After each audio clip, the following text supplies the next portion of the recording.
In 1859, the United States and the British Empire almost went to war. Not over gold, not over a king, not over a murdered diplomat, a sunken ship, or an invaded capital. They almost went to war over a pig, one dead pig, shot in a potato patch. And somehow, from that absurd little moment, two global powers sent soldiers, cannons, warships, commanders, diplomats, and eventually an emperor in Germany had to help settle the matter. This is the Pig War, a conflict so ridiculous it sounds fake. But beneath the comedy was something very serious. Borders, empire, land, settlement, pride, and the dangerous problem of badly written treaties. Because sometimes history does not explode from grand causes. Sometimes it begins with a hungry pig eating potatoes. To understand the Pig War, we have to go back to the Pacific Northwest in the mid-1800s. At the time, the United States and Great Britain had both claimed parts of what was called the Oregon Country. This was a massive region stretching across the northwestern edge of North America. For decades, both sides had avoided a full war over it. Then, in 1846, they signed the Oregon Treaty. The treaty drew the boundary mostly along the 49th parallel. Clean, simple, sensible. Except for one small problem. When the border reached the water between Vancouver Island and the mainland, the treaty said the line should run through the middle of the channel. That sounds clear, but there was not one channel. There were two main channels. To the west was Harrow Strait, closer to Vancouver Island. To the east was Rosario Strait, closer to the mainland. Between them sat the San Juan Islands. The Americans said the border should go through Harrow Strait, which would give the San Juans to the United States. The British said the border should go through Rosario Strait, which would give the islands to Britain. And for years, this ambiguity sat there like a loaded gun. Nobody fired it. Yet. The San Juan Islands were not just pretty scraps of land. They were strategically important. They sat near the entrance to the Strait of Juan de Fuca, close to Vancouver Island, close to Victoria, and close to major maritime routes. For Britain, especially the Hudson's Bay Company, San Juan Island mattered. For the United States, expanding westward, it mattered too. And soon, both sides began acting as if the island belonged to them, which is usually how trouble begins. The British presence came through the Hudson's Bay Company. In 1853, the company established Bellevue Sheep Farm on San Juan Island. It was part farm, part political statement. The message was simple. We are here. This is ours. The farm grew quickly. Sheep spread across the island. Company employees lived and worked there. Livestock roamed. British authority seemed real on the ground. But then came American settlers.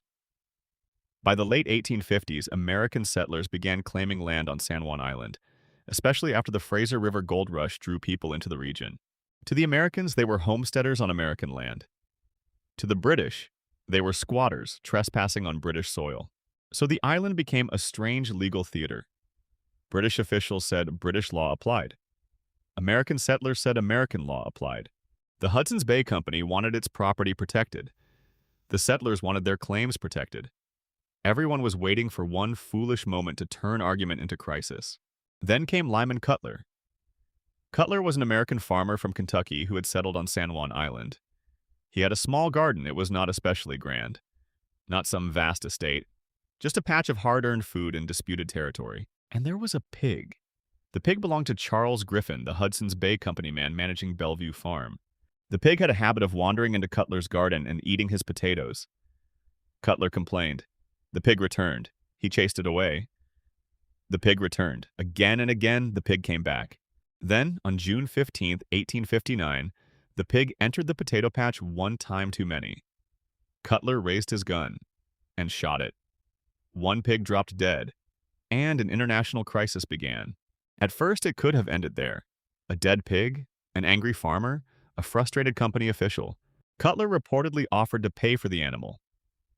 But Charles Griffin valued the pig at $100. Cutler thought that was outrageous and said the pig was not worth $10. And this is where the pig war becomes both comic and deadly serious. A dispute over compensation turned into a dispute over sovereignty. Because the real question was not, how much is a pig worth? The real question was, whose law rules this island? If British authorities could arrest Cutler, then Britain was acting like San Juan Island was British territory. If American settlers could refuse British authority, then the United States was acting like the island was American territory. The potato patch had become a courtroom. The pig had become evidence. The farmer had become a test case. British officials threatened action. American settlers feared they would be evicted. Cutler's neighbors called for help. And the man they turned to was Brigadier General William S. Harney, commander of the U.S. Army's Department of Oregon. Harney was not exactly a calming presence. He had strong anti-British feelings, and when American settlers asked for protection, he responded aggressively. He ordered Captain George E. Pickett and a company of U.S. infantry to San Juan Island. Yes, that George Pickett.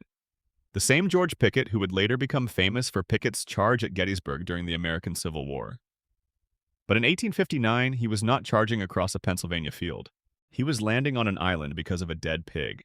On July 27, 1859, Pickett landed on San Juan Island with about 64 men from Company D, 9th U.S. Infantry. He set up camp near the Hudson's Bay Company's wharf at Griffin Bay. His message was blunt. The United States would protect its citizens. The British were furious. Governor James Douglas of Vancouver Island saw this as an invasion. He ordered British naval forces to respond. Soon, British warships appeared near San Juan Island. HMS Tribune, HMS Satellite, HMS Plumper. Cannons, marines, ships, officers, orders. All because one pig had eaten one man's potatoes, and the whole thing could have become a real war. Pickett refused to leave. The British considered landing Royal Marines. Pickett warned he would fight if they did. At one point, he reportedly declared that he would make a Bunker Hill of it. It was an astonishingly reckless moment. Imagine the scene. On shore, a small American force, badly outnumbered but stubborn. Offshore, British warships with enough firepower to smash the camp. Behind the crisis, two nations with old grudges, imperial pride, and a border still not fully settled. One wrong shot, one nervous soldier, one commander eager for glory, and the United States and Britain could have been at war again. But then, remarkably, restraint won. Captain Geoffrey Hornby, the British naval commander on the scene, refused to escalate without clearer orders. Then Rear Admiral Lambert Baines arrived. Baines looked at the situation and essentially saw madness. He was not willing to involve two great nations in a war over a squabble about a pig. That line is one of the great sanity checks in military history. Because occasionally, civilization survives because one adult finally enters the room. But the crisis did not vanish. Instead, it became stranger. The Americans reinforced the island. By the end of August 1859, hundreds of American troops were there with field cannons and heavy naval guns. The British had warships nearby with dozens of guns. The island was turning into a powder keg. And people came to watch. Tourists arrived on excursion boats from Victoria. Yes, tourists. A potential Anglo-American war had become a spectator event. British and American officers sometimes socialized. They attended church service together. They shared drinks. They behaved, at times, less like enemies and more like rival gentlemen trapped in an absurd diplomatic theater. But the danger was real. The American Civil War was only 2 years away. The United States was already tense, divided, and politically unstable. Britain was still a global naval empire. A war between the two could have changed the course of North American history. Could Britain have seized more territory? Could the United States have fought Britain while drifting towards civil war?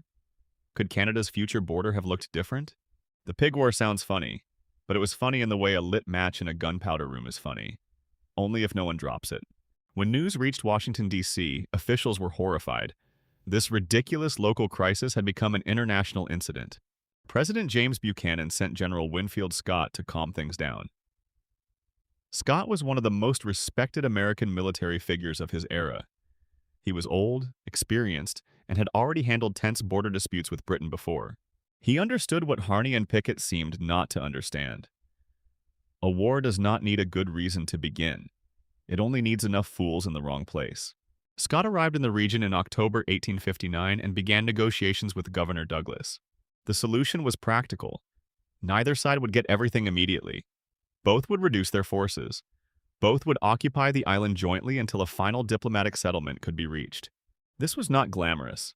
Nobody got a glorious victory parade. But it worked.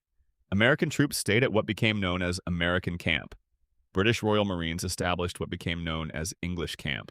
And for the next 12 years, San Juan Island lived under a strange joint military occupation. The two sides maintained separate camps, They drilled, they watched, they waited, and remarkably, they mostly got along. No great battle came, no invasion, no massacre, no bombardment. The Pig War became a war of patience. The only confirmed casualty remained the pig. There is something almost surreal about the years that followed. Two military camps on one island, two empires claiming one piece of land. And yet, life settled into routine. The British camp was placed on the island's northwest coast at Garrison Bay. The American camp remained to the south. There were tensions, certainly, but there was also ordinary human contact. Soldiers visited, officers interacted, the crisis cooled. What began as a near war slowly became a frozen argument. And that frozen argument lasted until 1871, when the United States and Britain signed the Treaty of Washington. This treaty referred the San Juan boundary dispute to arbitration. The arbitrator was Kaiser Wilhelm I of Germany. So yes, a pig was shot by an American farmer, nearly caused a war with Britain, and the final decision eventually went to the German emperor. History has a sense of humor, a dark one usually. The Arbitration Commission considered the competing claims.